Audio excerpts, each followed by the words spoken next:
Nós temos dois cânticos que, deixa eu ver aqui, quantos meninos tem aqui? 3, pelo menos 3, não eram nem nascido quando eu já cantava esses cânticos. São cânticos bem antigos, 30 tantos anos para trás. Não é? Vem desfrutar do amor de Deus, você e sua casa. Deixa Jesus, que é o Rei, entrar em seu coração. Vida melhor Ele quer te dar, restaurar teu lar. Paz e harmonia Ele quer trazer para você. Obviamente, como é uma poesia, está cheio de erro de português aí. Você ter, está errado isso aí. Mas na poesia essas coisas são admitidas. Mas tem assim, diz assim, ó.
Da família, da obediência a Deus, da observância da palavra de Deus.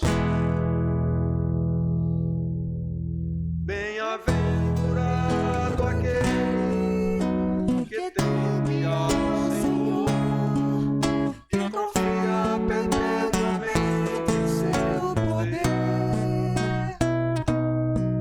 que medita de dia e de noite e dia sem fim. Sua casa edificada sobre a rocha.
abençoa, meu Senhor, para que realmente nós tenhamos essa esperança.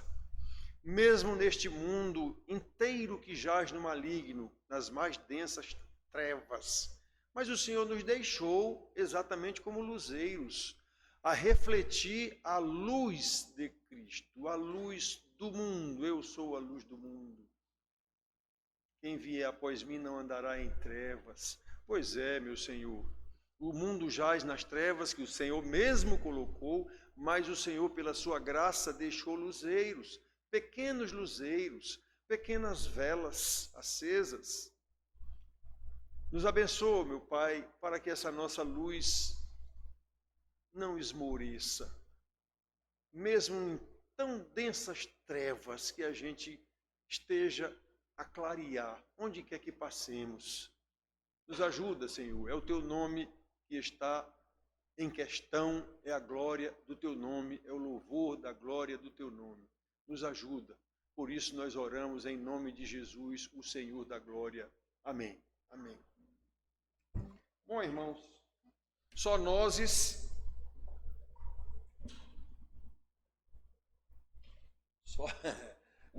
falando um português correto, que nem o de Caio, só nós aqui.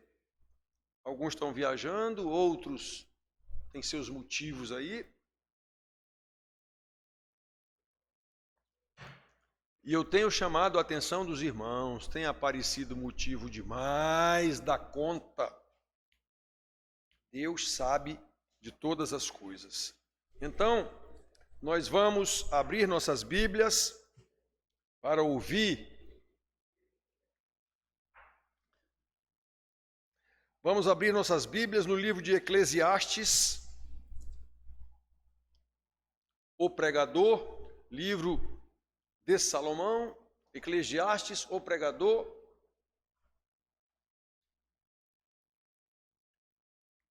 É o pregador, irmão, mas é o pregador pregando. Porque o pregador pode ser alguém que é um pregador, só isso, né? Nesse caso aqui, o Eclesiastes de Salomão, era ele pregando, dizendo. Então, Eclesiastes, nós vamos ler no capítulo 8, de 1 até o 13. A gente vai considerar aqui que o Senhor é a nossa justiça. É o Senhor a nossa justiça. Nós não temos que nos meter a querer fazer justiça. A gente vai já ver isso aqui, muito rapidamente. Então, Eclesiastes 8, de 1 a 13, o pregador disse o seguinte aqui: quem é como o sábio? E quem sabe a interpretação das coisas? A sabedoria do homem faz reluzir o seu rosto e muda-se a dureza da sua face. Eu te digo, observa o mandamento do rei, e isso por causa do teu juramento feito a Deus. Não te apresses em deixar a presença dele, nem te obstines em coisa má, porque ele faz o que bem entende. Porque a palavra do rei tem autoridade suprema. E quem lhe dirá, que fazes? Quem guarda o mandamento não experimentará nenhum mal. E o coração do sábio conhece o tempo e o modo. Porque para todo propósito há tempo e modo, porquanto é grande o mal que pesa sobre o homem. Porque este não sabe o que há de suceder e como há de ser, ninguém há que lhe o declare. Não há nenhum homem que tenha domínio sobre o vento para o conter, nem tampouco tem ele poder sobre o dia da morte. Nem há altas nesta peleja, nem tampouco a perversidade livrará aquele que a ela se entrega. Tudo isto vi quando me apliquei a toda obra que se faz debaixo do sol. Há tempo em que um homem tem domínio sobre outro homem para arruiná-lo. Assim também vi os perversos receberem sepultura e entrarem no repouso, ao passo que os que frequentavam o lugar santo foram esquecidos na cidade onde fizeram o bem. Também isto é vaidade. Visto como se não executa logo a sentença sobre a má obra, o coração dos filhos dos homens está inteiramente disposto a praticar o mal, ainda que o pecador faça o mal 100 vezes, e os dias se lhe prolonguem, eu sei com certeza que bem sucede aos que temem a Deus. Mas o perverso não irá bem, nem prolongará os seus dias, será como a sombra, visto que não teme diante de Deus. Então, meus filhos, esse livro de Eclesiastes é visto por muitos como um livro extremamente pessimista, do pregador dizendo aqui tudo de ruim, como se diz, que ele viu nos seus momentos em que estava afastado de Deus, e não foram poucos anos, não. E ele viu que toda a sabedoria que ele tinha, todo o dinheiro que ele tinha, toda a capacidade que ele tinha, não servia para nada. No fim, era tudo vaidade. O que é vaidade? É aquilo que você quer para o seu próprio prazer e Deus está fora. Tudo que você está fazendo não é na perspectiva de Deus, então tudo é vaidade. Aí essa parte que ele leu aqui, nós vamos nos focar exatamente no que a gente disse que ia falar. O Senhor é a nossa justiça. Meus filhos, eu creio que todos vocês assistem algum jornal em algum momento, televisivo, aí, alguma coisa. E sabem que as notícias são as piores possíveis. Eu, às vezes, estou assistindo um jornal, aí Margarete lá fazendo uma coisa ou outra, aí as notícias vão se sucedendo, aí às vezes eu digo, Marga, até agora, todas as notícias foram de corrupção, de roubo, de tragédia, de bandido, de polícia, de coisa desse tipo. De político corrupto, todas as notícias, não se aproveita uma até agora. E o que é pior, a gente vai ficando, como é que se diz, dessensibilizado. A gente vê tanto isso toda hora, que a gente vai ficando imunizado a esse tipo de notícia. Nem se escandaliza mais, certo?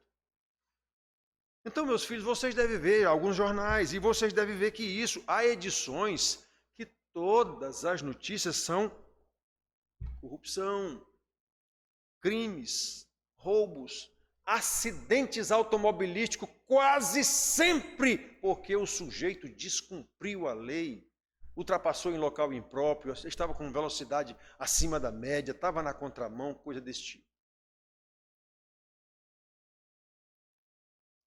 E como nós sabemos, repito, esse estado de coisas vai nos deixando insensíveis a tanto mal, que a gente vê tanto mal, o mal virou banalidade, virou coisa normal. A não ser que esse mal nos atinja. Eu já vi alguém dizendo na televisão, quando acontece uma bala perdida, ou sei lá o quê, pegar alguém dele. A gente vê isso todo dia na televisão, nunca imagina o que vai acontecer com a gente. Eu já vi. Você já deve ter visto também alguém dizer isso.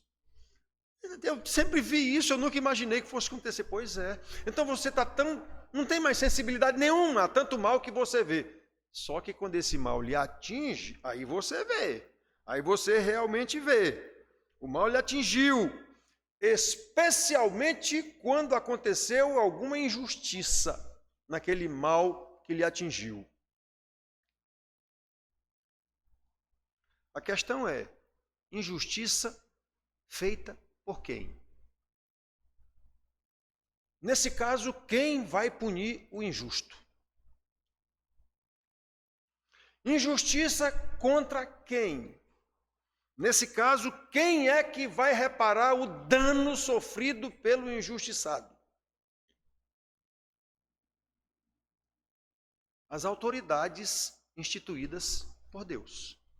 Foi Ele quem instituiu autoridades. Não há como viver sem alguma forma de governo. Tem que haver alguma forma de governo. Senão todo mundo vai se matar e vença o mais forte. Tem que haver um governo. Se é corrupto, não é. Isso aí não nos compete. Foi Deus quem colocou. Deus é a nossa justiça, é o que nós estamos defendendo aqui.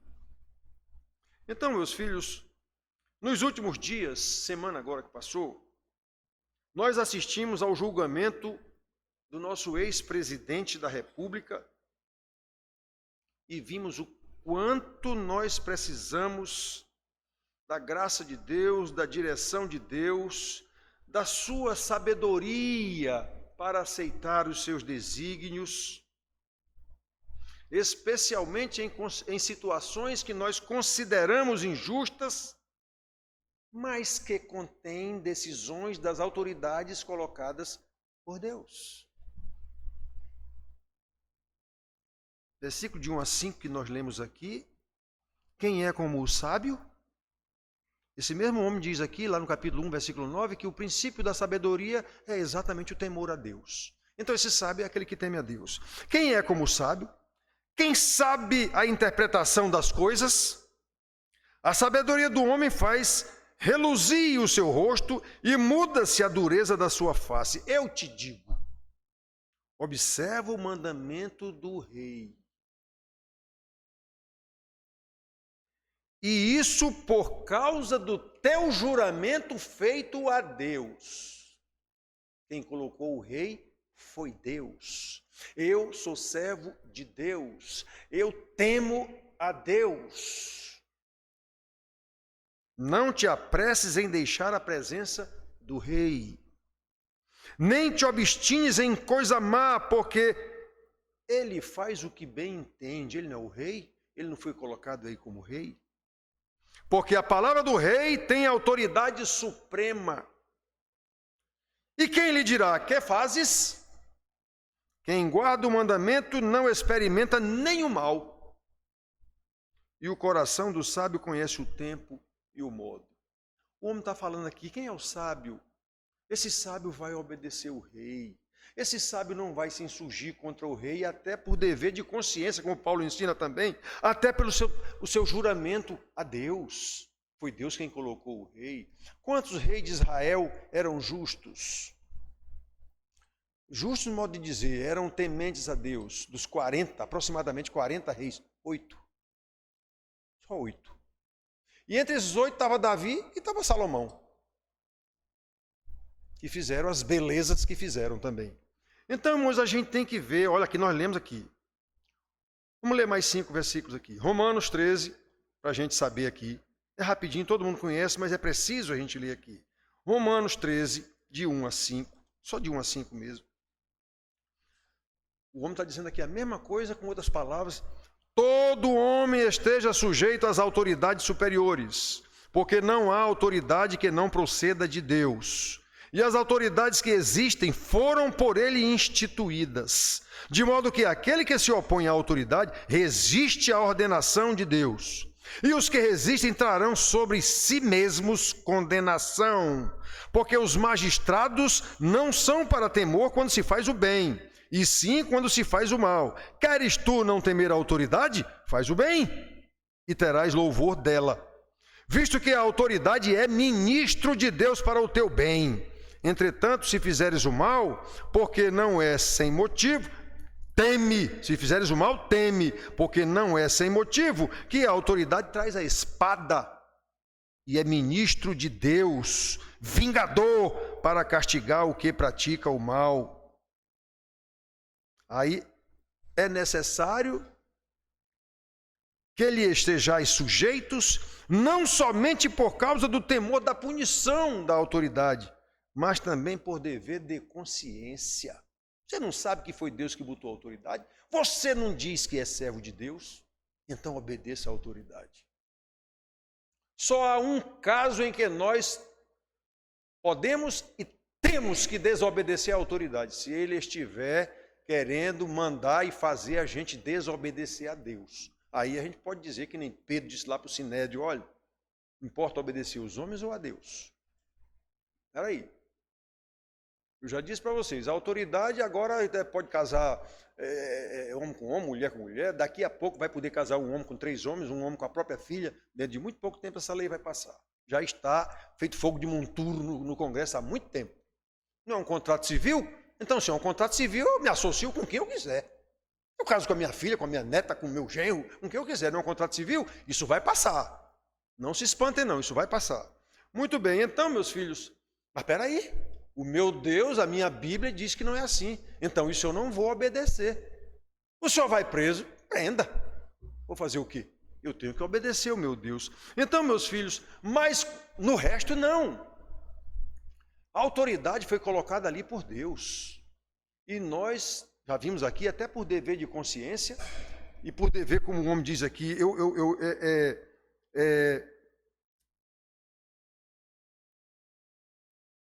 não temos...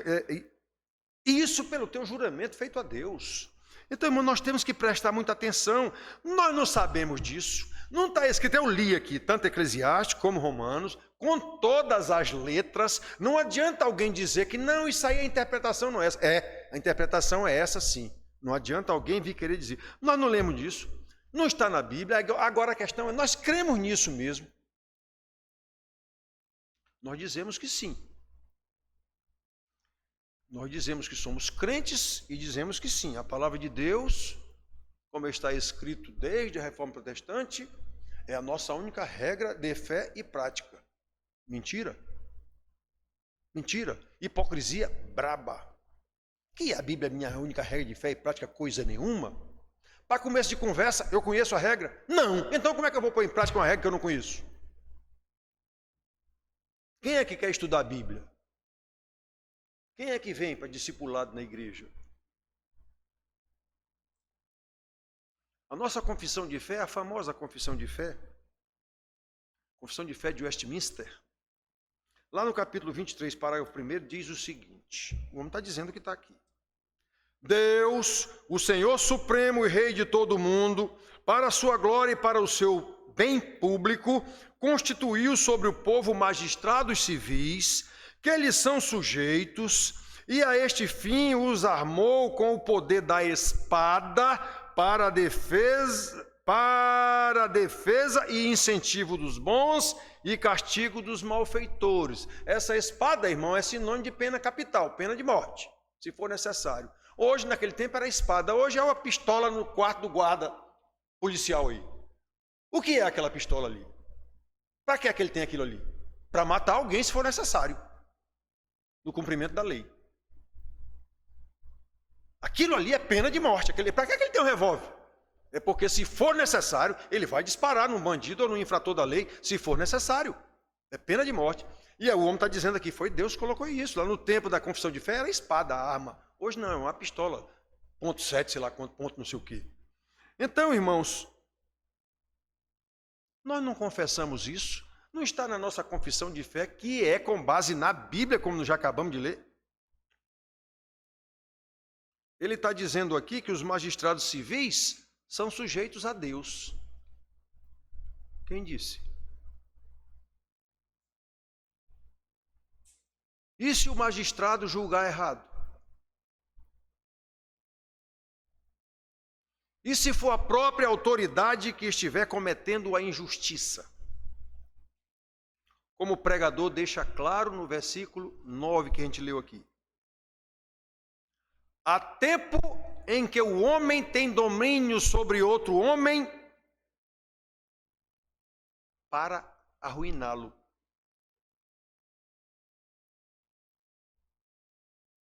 Eu acho que a gente viu isso aqui, a gente conhece esse filme. E agora, o que fazer? Como agir? Sabedoria, irmãos. Sabedoria. O que é sabedoria? O princípio da sabedoria é o temor de Deus.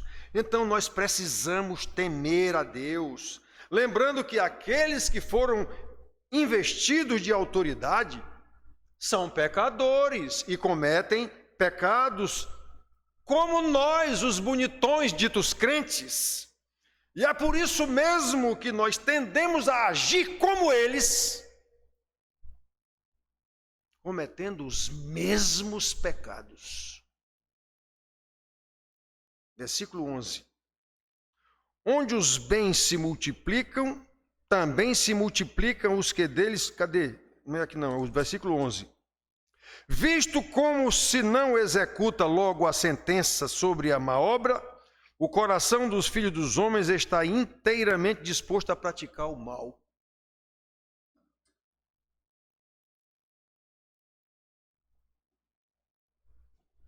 Quem foi o dito crente que orou pelos caras desse julgamento agora da semana passada.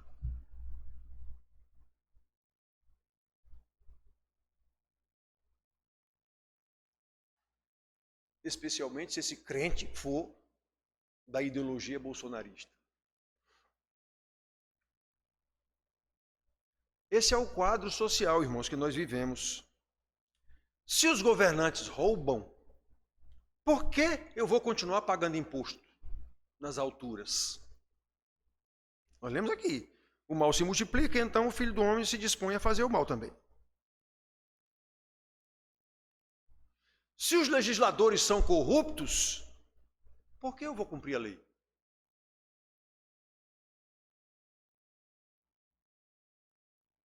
Se os magistrados, juízes são parciais e injustos, por que eu vou ser justo com alguém?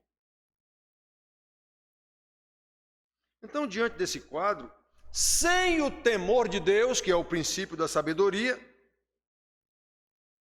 a nossa disposição é praticar a mesma injustiça dos ímpios, só que com um agravante terrível.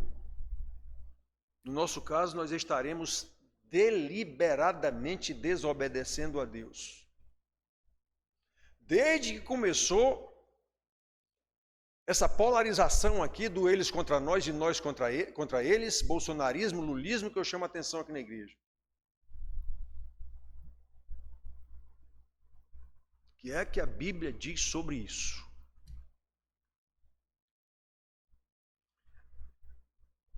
Nós sabemos pela palavra de Deus o que acontecerá com os injustos e com o injustiçado, como lemos nos versículos 12 e 13. Ainda que o pecador faça o mal 100 vezes e os dias se lhe prolonguem, eu sei com certeza que bem sucede aos que temem a Deus. Mas o perverso não irá bem, nem prolongará os seus dias. Será como a sombra, visto que não teme diante de Deus. Eu não sei disso. Não está na Bíblia. Então, como é que eu quero resolver o problema contra uma autoridade que foi Deus que instituiu?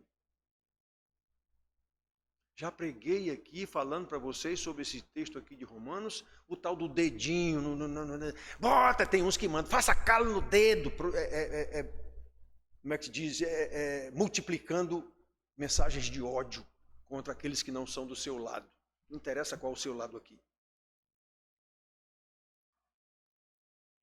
Lembrem, eu até falei em Efésios 4:29, não saia da vossa boca nenhuma palavra torpe, mas tão somente aquela que transmite graça, que edifica aqueles que ouvem. E eu brincando disse, não saia do vosso dedo nenhuma palavra torpe. Essa mensagem que você está mandando está edificando alguém? Não, está gerando ódio, então não mande. Nem para mim. Vocês sabem que eu briguei com vários, não mande para mim não.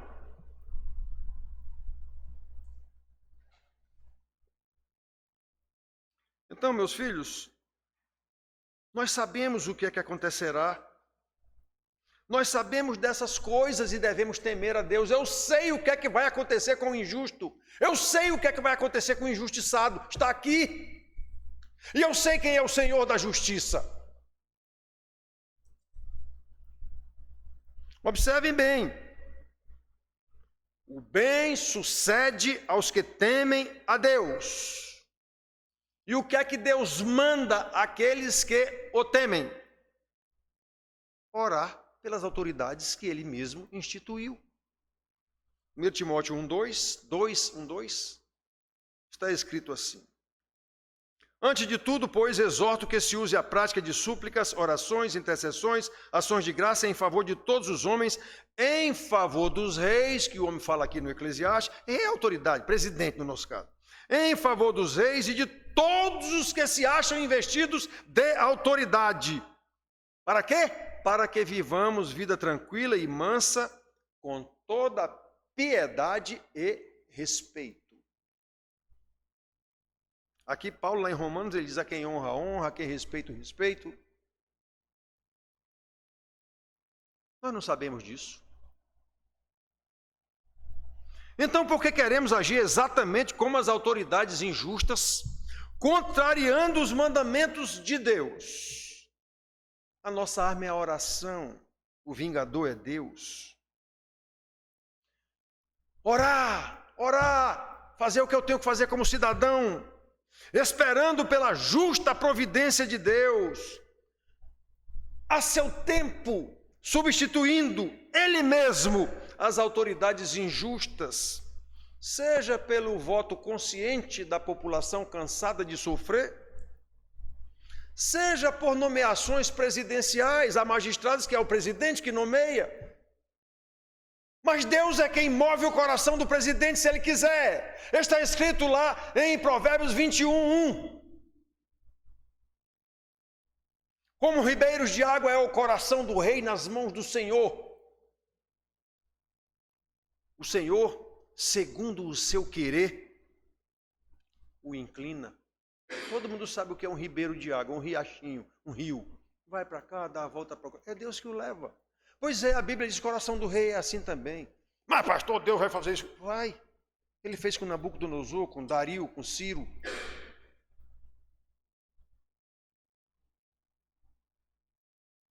Nós cremos nisso ou não? A questão é essa. Nós cremos nisso ou não? O Senhor proverá tudo a seu tempo, e o tempo é de Deus, não é nosso. Se confiamos no nosso Senhor soberano sobre o próprio tempo, não podemos querer fazer a nossa justiça no nosso tempo. Está errado! E ainda mais contra autoridades instituídas por Deus, ainda que injustas. Elas não foram instituídas por Deus? Foram. Então Deus errou, não é isso? Já que eu agora vou querer tirar essa autoridade de todo jeito, Deus errou. Eu sei mais do que Ele. Eu vou agora agir contra essa autoridade que Deus botou. Paulo diz, você está agindo é contra Deus. O homem aqui também disse em Eclesiastes, o pregador.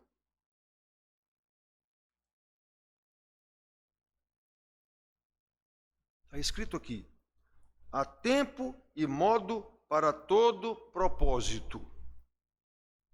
Nós lemos aqui. Então, a seu tempo, segundo o seu propósito, Deus fará justiça sobre todos, injustos e injustiçados. Lemos aqui no 11:12, no 12:13, aliás. De novo, ainda que o pecador faça o mal 100 vezes, e os dias se lhe prolonguem, quer dizer, esse cara só faz o mal e ele continua sendo presidente, juiz, sei lá o quê, só faz o mal. Sim, eu sei com certeza que bem sucede aos que temem a Deus. Esse cara não teme a Deus.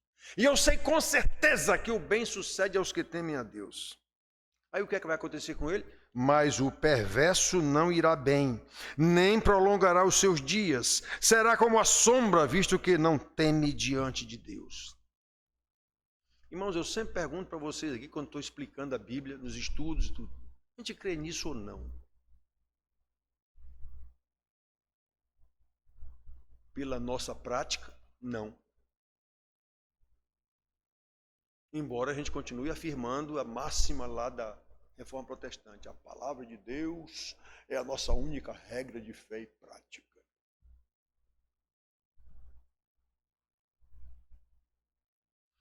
Irmãos queridos, é certo que vivemos dias difíceis, vamos repetir isso, no nosso país, e não há uma palavra de alento para nós, considerando as autoridades instituídas que nós conhecemos, instituídas por Deus sobre nós. Infelizmente, como sempre aconteceu com Israel, está aqui a história do Velho Testamento para nos mostrar. Esse mesmo que escreveu isso aqui, Salomão, por causa das suas 1000 mulheres, levou Israel à falência.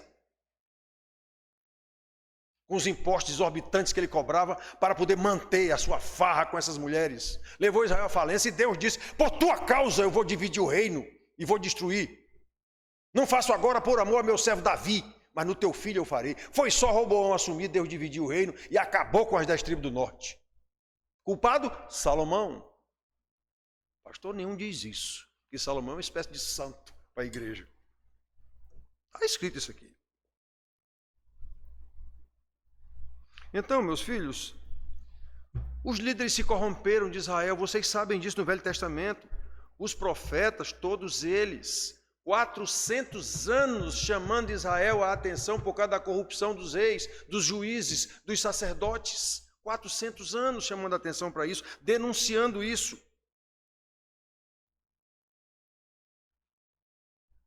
Levaram o povo à desgraça. Quantas vezes Deus destruiu Israel? Quantas vezes Deus julgou Israel? Quantas vezes? No tempo dos juízes. 400 anos também no tempo dos juízes. Deus mandava um juiz, consertava tudo. Está escrito lá, quando o juiz morria, o povo voltava a ser pior do que o que estava. Eita, povinho. Povo de Deus, Israel. A igreja não é diferente. A igreja é o Israel de Deus no Novo Testamento. Então, do mesmo jeito, os líderes levaram o povo a se misturar com política. É pastor em comício, com vice-presidente. O que é que pastor tem a ver com isso? Vai ensinar seu povo, meu amigo. Quer entrar em política, entre. Vai ser deputado, vai ser vereador, vai ser o que for. Não é proibido não, pode ir. Mas cada um no seu quadrado. Igreja é igreja, governo é governo. São duas agências de Deus. Uma para governar, a outra para ensinar o povo de Deus a andar como ele mandou. É só isso.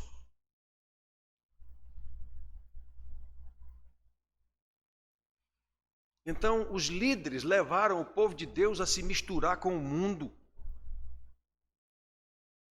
E os injustos do mundo levam vantagem no seu habitat natural, obviamente. O Senhor Jesus disse isso. Os filhos do mundo são mais hábeis na sua própria geração do que os filhos da luz. Lucas 16, 8. Portanto, pelo conhecimento da palavra, não podemos querer nem imaginar que nós podemos destituir autoridades que Deus instituiu, que nós poderemos substituir autoridades instituídas por Deus. Ele nos mandou fazer isso? Não. E o que é pior, usando as mesmas armas injustas das autoridades injustas. A mesma politicagem safada, a igreja metida no meio. O nosso consolo e esperança, meus filhos, é saber pela palavra que o perverso não irá bem, nem prolongará os seus dias. Lemos aqui no versículo 13, 12. Será como a sombra, visto que não teme diante de Deus. Quanto a nós, a palavra nos diz, os injustiçados, nós também podemos afirmar confiantes na promessa de Deus, na sua palavra, eu sei. O homem diz aqui, eu sei, com certeza, que bem sucede aos que temem a Deus. Então, por que eu não ajo com esse conhecimento? E digo que sou crente, pastor ainda por cima. É o temor de Deus. E no temor de Deus que nós devemos orar pelas autoridades que Ele instituiu sobre nós, ou não podemos imaginar que somos mais justos do que eles? Portanto, diante das possíveis injustiças cometidas pelas autoridades, e nós vemos isso aí todo dia, policiais corruptos, juízes que venderam sentença, isso a gente vê todo dia. Porém, sabendo que elas são instituídas por Deus, a nossa arma é a oração, com temor, que quer dizer obediência, submissão, o que nos dá esperança na providência de Deus, na sua justiça, porque a seu tempo e segundo o seu propósito, nós vimos aqui, Ele vai consertar as coisas, porque sabemos que o Senhor é a nossa justiça e não é por nossa causa, não. É por causa da sua própria palavra. Ele prometeu, nós lemos aqui. Palavra imutável, porque é eterna. Que Deus nos abençoe, meus filhos, para entender a sua palavra, entender qual é a vontade dele para nossas vidas e nos dê força para obedecer. É difícil? Claro que é difícil. Se fosse fácil, não precisava Jesus ter vindo morrer numa cruz aqui. Que nos dê força para obedecer a sua palavra, a fim de que vivamos para louvor da sua glória, enquanto ele vai fazendo a sua justiça na terra, até o dia em que Jesus virá nos buscar. Amém.